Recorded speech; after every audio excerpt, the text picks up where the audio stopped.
자여 내 영혼이 잘된 같이 내가 범사에 오늘의 말씀은 출애굽기 32장 1절에서 6절까지의 말씀입니다. 백성은 모세가 산에서 오랫동안 내려오지 않으니 아론에게로 몰려가서 말하였다. 일어나서 우리를 인도할 신을 만들어 주십시오. 우리를 이집트 땅에서 올라오게 한 모세라는 사람은 어떻게 되었는지 모르겠습니다. 아론이 그들에게 말하였다. 여러분의 아내와 아들, 딸들이 귀에 달고 있는 금고리들을 빼서 나에게 가져오시오. 모든 백성이 저희 귀에 단 금고리들을 빼서 아론에게로 가져왔다. 아론이 그들에게서 그것들을 받아 녹여서 그 녹인 금을 거푸집에 부어 송아지상을 만드니 그들이 외쳤다. 이스라엘아, 이 신이 너희를 이집트 땅에서 이끌어낸 너희의 신이다. 아론은 이것을 보고서 그 신상 앞에 제단을 쌓고 내일 주님의 절기를 지킵시다 하고 선포하였다. 이튿날 그들은 일찍 일어나서 번제를 올리고 화목제를 드렸다. 그런 다음에 백성은 앉아서 먹고 마시다가 일어나서 흥청거리며 뛰어놀았다. 새벽을 함께 하시는 여러분, 사랑으로 축복합니다.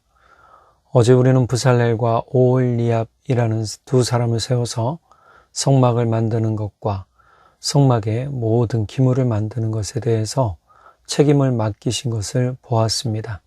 이들이 단순히 자신들이 가진 기능만 강조한 것이 아니라 하나님께서는 먼저 성령 충만한 것과 또한 지혜와 총명, 이해력이라고 했죠.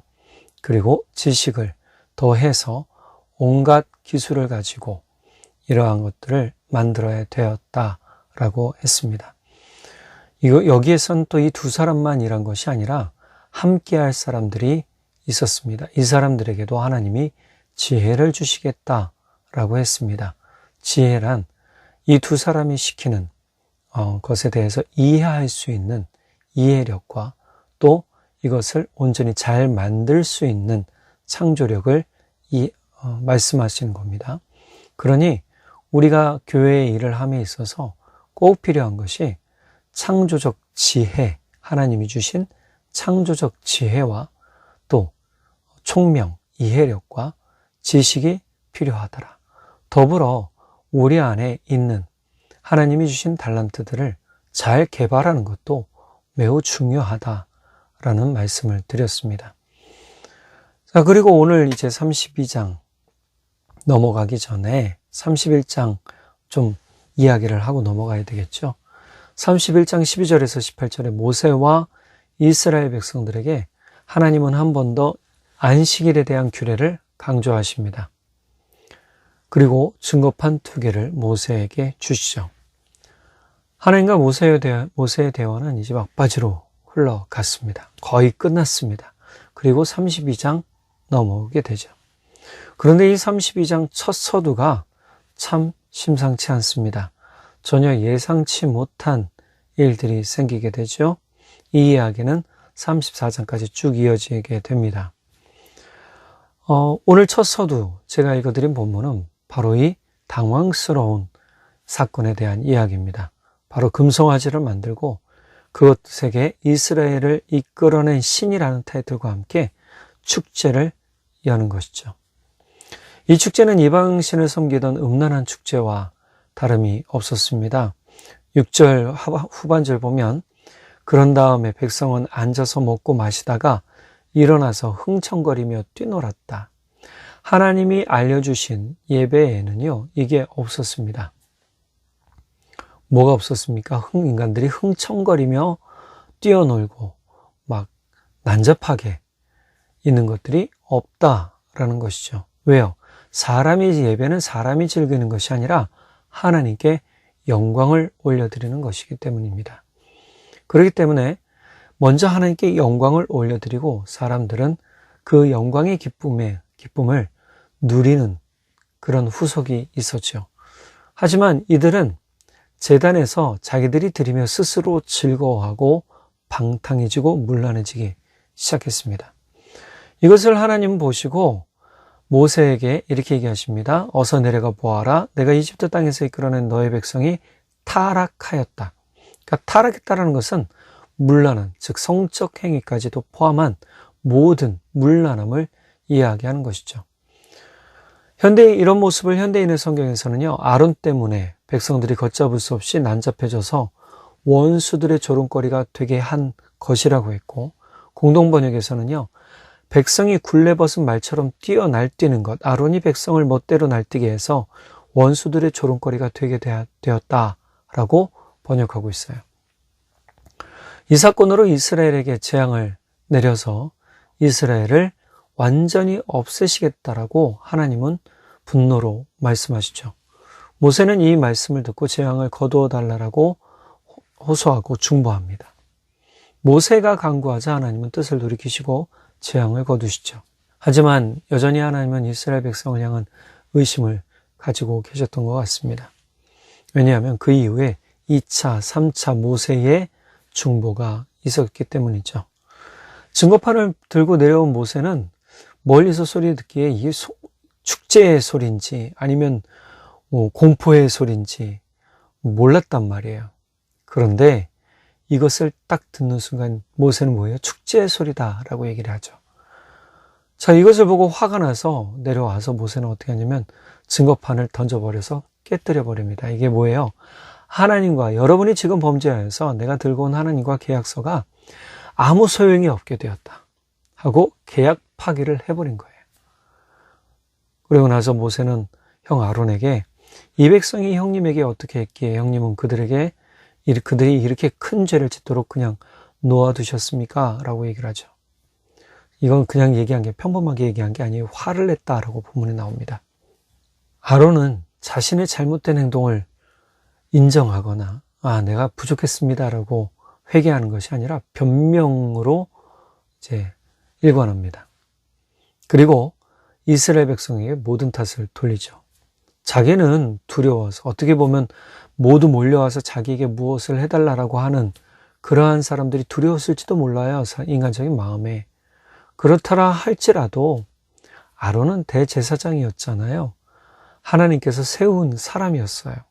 그런데 이 사람조차 그들의 소리에 억압이 돼서 눌려서 우상을 만들어내죠. 금송아지를 만듭니다. 이스라엘 사람들이 이 금송아지를 보고 우리를 이끌어낸 신이다 라고 얘기를 합니다. 아론은 이때 무엇을 해야 됩니까? 아닙니다. 여러분 해야 되는데 그렇지 못했어요. 어떻게 합니까? 그것을 보고서 그 신상 앞에 제단을 쌓고 이렇게 선포를 해요. 내일 주님의 절기를 지킵시다 라고 얘기를 하죠. 다음 날 이스라엘 백성들은요, 일어나자마자 뭐 합니까? 번제 올리고 화목제 드리고 금송아지에게 그렇게 하는 거예요. 그 다음에 백성은 앉아서 먹고 마시다가 흥청거리며 뛰놀았다. 이 금송아지는 사실 이후로 사마리아, 북이스라엘이죠. 우리가 호세아 지금 하고 있는데 수요일. 금송아지를 섬기는 것으로 쭉 연결이 돼요. 모세는 이러한 모습을 보고 진짜 화가 났어요. 그런데 아론과 대화가 끝나자마자 어떻게 하느냐? 이스라엘 백성들이 이렇게 얘기합니다. 모세는 백성이 제멋대로 날뛰는 것을 보았다. 아론이 그들을 제멋대로 날뛰게 하여 적들의 조롱거리가 되게 했다. 이 난잡함에는요, 모세를 향한 반항과 회개하지 않는 모습을 보여준 것도 있습니다. 이 모습을 본 모세는요, 주님의 편에 선 사람들을 부르고 그때 레위 지파들이 모이게 되죠. 그들에게 우상을 숭배한 사람들을 죽이라고 명령을 합니다. 즉 우상 숭배를 주도적으로 이끈 사람들을 죽이라라고 명령을 하는데 이 부분의 표현을 어떻게 하냐면 너희는 각기 허리에 칼을 차고 진의 이 문에서 저 문을 오가며 저마다 자기의 친족과 친구와 이웃을 닥치는 대로 찔러 죽여라. 아무나 찔러 죽이려는 게 아니에요. 다 죽이라는 게 아니죠. 여기서 핵심은 뭐예요? 주도한 사람들이에요. 그런데 이렇게 주도한 사람들이 얼마나 되느냐? 다 죽이고 보니까 3,000명 정도 되었다라고 오늘 말씀에 나와요. 모세가 이스라엘 백성을 책망했을 때 주도하지 않은 사람들은 분명 회개했을 겁니다. 내가 잘못했구나. 빨리 되돌아섰을 거예요. 하지만 주도한 사람들은 아까 말씀드린 것처럼 25절에 뭐예요? 난잡하게 제멋대로 뛰기 시작했죠. 즉 모세를 대항하기 시작한 부분이 보였다는 것이죠. 우상 숭배를 적극적으로 주도하고 백성들을 유혹하여 범죄하도록 했을 뿐만 아니라 모세에게 대행해서 하나님을 대적한 사람들은요, 회개하지도 않았고요, 모세의 책망에 대들었단 말이에요. 이 사람들의 수가 약 3,000명 정도였다라는 것이죠. 자, 이런 모습을 보면 영적 무지라는 게 참 무서운 겁니다. 영적 무지가 왜 무서운 겁니까? 영적 무지? 우리가 모를 수도 있는 거지 라고 생각할 수 있죠. 영적 무지라는 것은 하나님을 알지 못하는 겁니다. 그러니까 이 세대가 하나님을 알지 못하여 죄에 빠졌다라는 표현을 예언자들은 하고 있단 말이에요. 그러니까 범죄한 이스라엘이 회개하고 돌아오기를 원하는데 이 사람들이 영적 무지가 생겼어요. 호세아서에 말씀하고 있잖아요. 이 영적 무지가 계속적으로 전이가 돼요. 모세 하나님은요, 지금 이스라엘 백성들이 영적 무지 가운데 있는 것을 깨닫게 해주고 싶었는데 이 사람들은요, 깨우쳐지지 않았어요. 분명히 이 사람들이, 이스라엘 백성들이 뭘 봤습니까? 홍해의 기적도 봤죠. 10가지 재앙의 기적도 봤죠. 또 불기둥, 구름기둥도 봤죠. 만나와 메추라기로 먹이시는 하나님도 경험하고 있었단 말이에요. 그런데 영적 지도자 모세가 시내산에 올라가서 오랫동안 내려오지 않자 이들은 스스로 두려워하고 떨며 주변 국가들이 혹시나 자기들을 치지 않을까, 그래서 자기들을 보호할 신을 따로 데리고 와달라고, 만들어달라고 요청했단 말이에요. 이게 뭐예요? 하나님을 신뢰하지 못하는, 알지 못하고 믿지 못하는 영적 무지라는 거죠. 우리가 공포에 쌓이거나 두려움에 있을 때 우리는 이렇게 영적 무지의 상태에 빠질 수 있습니다. 이것이 위험한 겁니다. 우리가 힘들고 어려울 때라도 이 영적 무지에 빠지지 않도록 조심해야 되고, 또 우리가 하나님의 믿음의 반석 위에 굳건히 서 있어야 되는 것이죠. 하나님의 능력을 보고도 경험했음에도 불구하고 결국 하나님을 온전히 믿지 않았던 이들의 모습, 이것이 바로 영적 무지인 거죠. 눈에 보이지 않는 하나님에 대해, 그리고 지도자 모세의 부재를 통해서 자신들이 이스라엘 신을 만들고 권력의 중심이 되고자 했던 거란 말이에요. 이스라엘의 영적 무지에 동참한 사람이 또 한 사람이 있죠. 누굽니까? 바로 아론입니다. 그는 하나님께서 세우신 대제사장이고 하나님과 사람들을 연결하는 연결다리와 같은 존재입니다. 그런데 아론도 영적 무지에 갇혀서 사람들이 어긋나는 길로 가는 것을 막지 못했어요. 분명 모세는 아론에게 문제를 해결하라고 당부하며 시내 산으로 올라갔단 말이에요. 이것이 출애굽기 24장 12절에서 18절에 나와요.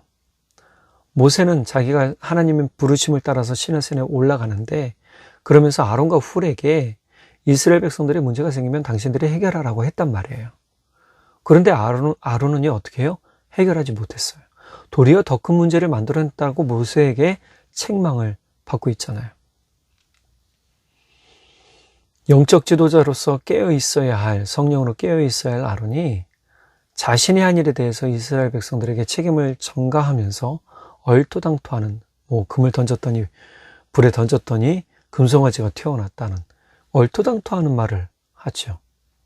모세가 화가 날 만한 말입니다.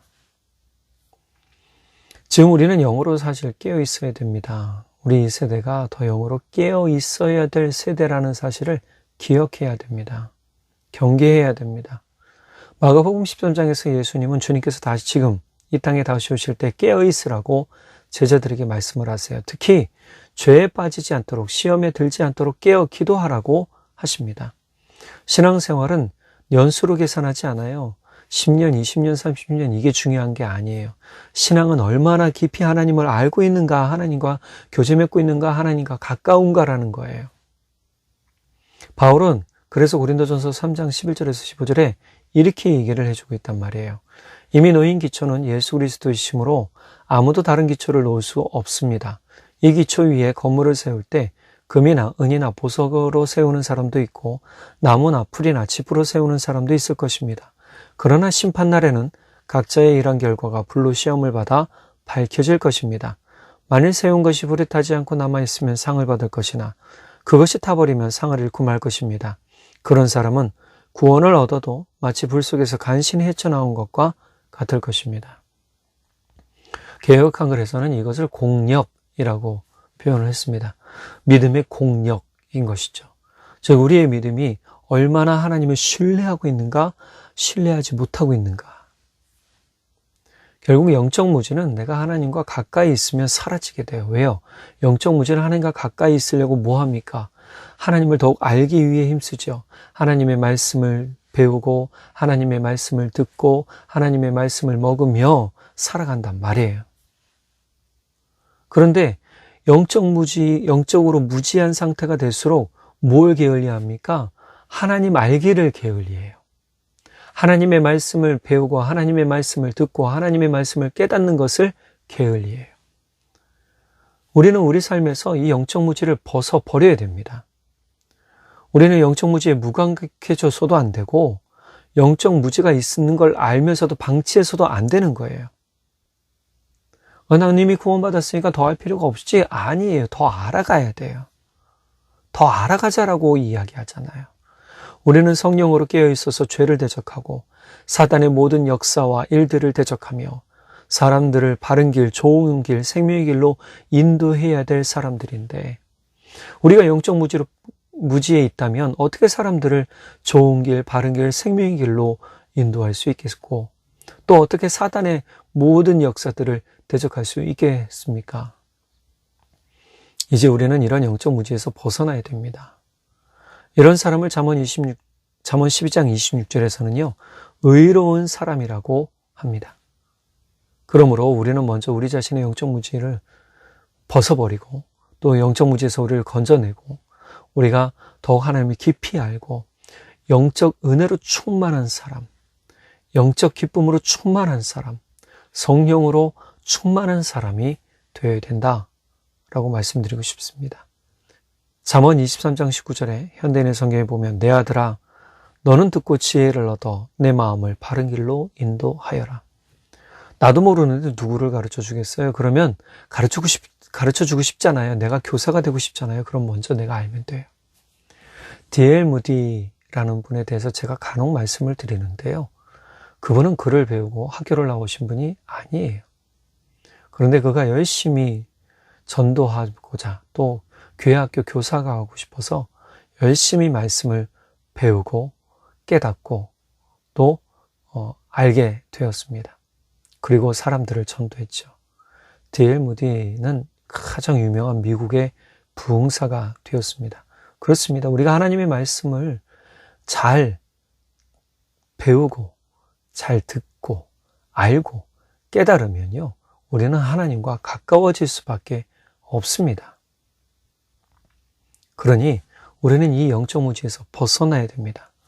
영적 무지는요, 곧 죄로 달려가는 빠른 고속도로와 같은 거라는 거예요. 우리의 삶이 죄로 빠지면 빠질수록 우리는 진짜 부끄러운 결말을 맞이할 수밖에 없어요. 그러나 이제 영적으로 우리가 하나님과 더욱 깊은 친교와 교제를 가지게 되면 우리는 우리뿐만이 아니라 더불어 많은 사람들도 바로 바른 길, 옳은 길, 생명의 길, 은혜의 길, 좋은 길, 영적 무장의 길로 인도할 수 있다는 사실을 기억해야 됩니다. 영적 무지를 가볍게 여기지 마시고 하나님의 말씀을 배우고 알고 깨달아서 생명의 말씀을 밝히며 그리스도의 날에 자랑할 것이 있는 복된 기쁨이 충만한 삶이 되시기를 간절히 바랍니다. 기도하겠습니다. 사랑의 하나님 아버지 참 감사합니다. 오늘 우리에게 귀한 은혜의 말씀 주시고 복된 말씀 주셔서 감사합니다. 주님, 혹시 우리가 영적 무지에 게을르지 않았는지 한번 살펴봅니다.